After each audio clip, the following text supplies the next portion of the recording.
పూర్తిగా పిల్ల తప్పు అనుకోవడానికి లేదమ్మా. ఎదిగిన పిల్ల ఏం చేస్తుంది, ఎలా ఉందని గమనించాల్సిన అవసరం లేదా? అదెలా తెలియకుండా ఉంటుంది? పిల్ల ప్రేమ వ్యవహారం వీళ్ళకు తెలిసే ఉంటుంది. అంతకంటే గొప్ప సంబంధం వచ్చిందని కక్కుర్తి పడితే చివరికి ఇలాగే అవుతుంది. నువ్వన్నది నిజమే, అలాగే అయి ఉంటుంది. చాలా నోర్మేయండి. మీరు బంధువులా రాబందులా ఇలా పేకు తింటున్నారు? నా కొడుకు కోడలు బిడ్డల్ని ఎలా సాకారో, ఎలా బుద్ధులు చెప్పి పెంచారో నాకు తెలుసు. దాని బుద్ధి పెడబుద్ధి పట్టిందని మేం తెలుసుకోలేదు. అమాయకురాలు, దానికి లోకం తెలియదని మేము ఇన్నాళ్ళు నమ్మాం. ఇలా నట్టేట ముంచేస్తుందని మేము ఎప్పుడు ఊహించలేదు. నా కూతురికి నేనేం తక్కువ చేశాను? అన్ని విషయాల్లోనూ నమ్మానే. నా పరువు నిలబెట్టే పిల్లని నమ్మకంగా ఉన్నానే. ఎందుకు ఇలా చేసింది? నేను ఎందుకు ఇంకా బ్రతుకున్నాను? నాకెందుకు చావు రాలేదు?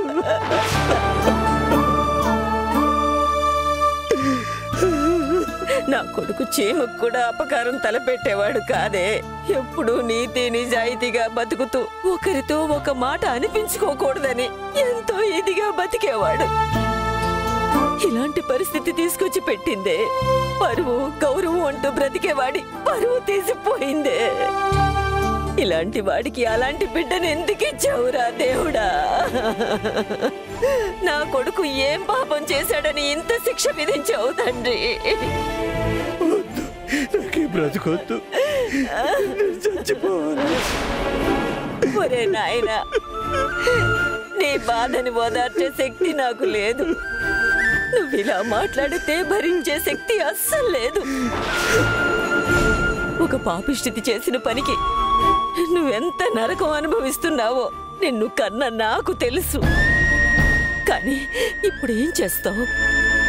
నీకు కష్టం వస్తే ఓదార్చేదాన్ని. ఇప్పుడు ఏమని ఓదార్చను? నీ బాధ నేనెలా తీర్చను? భగవంతుడా, నా కొడుకు కష్టాన్ని, నా కుటుంబం పడే బాధని చూడ్డానికైనా నన్నింకా బతికించావు. నన్నప్పుడే తీసుకుపోయి ఉండొచ్చు కదా.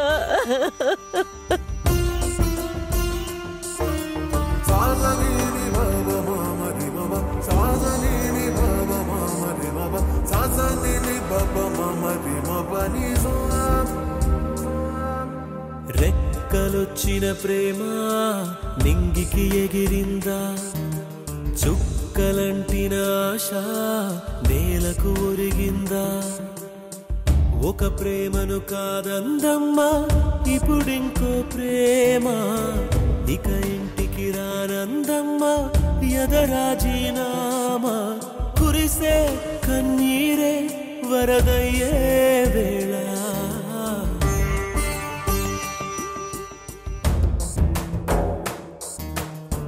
బ్రతుకంతా ఈడుంటుందా?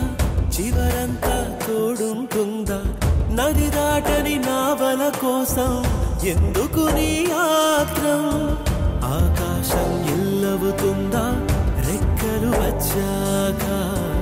అనురాగం బదులిస్తుందా ప్రశ్నై మిగిలాక? కలలే నిజమౌనా, కలవరమేమైనా?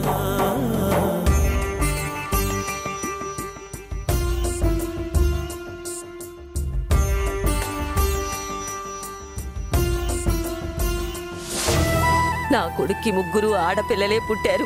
ఒక్క కొడుకైనా పుట్టుంటే బాగుండేదని అప్పట్లో ఎన్నోసార్లు అన్నాను. నేనలా అన్న ప్రతిసారి వీడు ఎప్పుడూ ఒకే సమాధానం చెప్పేవాడు. ఆడపిల్లలెప్పుడూ బరువు కాదమ్మా, మన ఇంటి పరువు అని. పెళ్ళయ్యి అత్తారింటికి వెళ్ళినా మన పరువు గౌరవాన్ని కాపాడేది వాళ్లే అని ఎంతో నమ్మకంగా చెప్పేవాడు. అలాంటిది వీడి నమ్మకాన్ని ఇలా బుగ్గి పాలు చేసి ఇంతటి ఘోరాన్ని చేయడానికి దానికి మనసెలా ఒప్పింది? అమాయకురాలు అని నమ్మితే ఇలా ముంచేసిపోయిందే. నిన్నటి వరకు గర్వంగా తలెత్తుకుని తిరిగేవాడు, ఇప్పుడు తల వంపులు తెచ్చిపోయిందే. అందరి మనశ్శాంతి, కుటుంబ బరువు తీయటమే కాకుండా ఆ కుటుంబాన్ని ఇలా అవమానాలకి గురి చేసిందే. ఇప్పుడు ఏం చెయ్యాలి?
అల్లుడు. అల్లుడు అల్లుడు చాలా ఘోరం జరిగిపోయింది. ఆ ఇందు ప్రేమించిన వాడితో లేచిపోయింది. ఆ పిల్ల వెళ్ళిపోయేలా చేసింది వీడైతే వాడికి చెప్తున్నాడు వీడు. ఇప్పుడు మీ నాన్న ఆగిపోయి నీ పెళ్లిని జరిపించాలనుకుంటున్నారు. అంటే నీకు మధుతో పెళ్లి చేయాలనుకుంటున్నారు.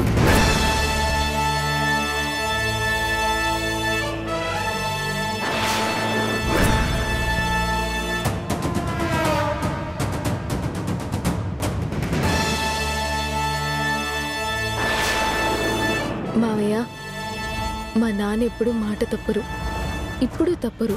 ఆయన కూతురే మీ ఇంటి కోడలవుతుంది. మీకు అభ్యంతరం ఉండదని నమ్ముతున్నాను.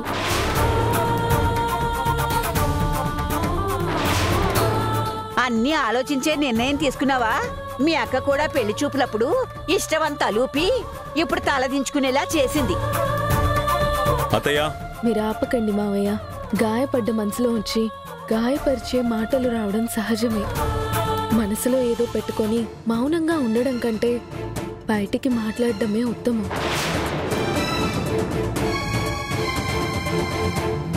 నాకిప్పటి వరకు పెళ్లి చేసుకోవాలనే ఆలోచన కానీ పెళ్లి గురించి ఆశలు కానీ లేవు. ఇది పూర్తిగా నా నిర్ణయం.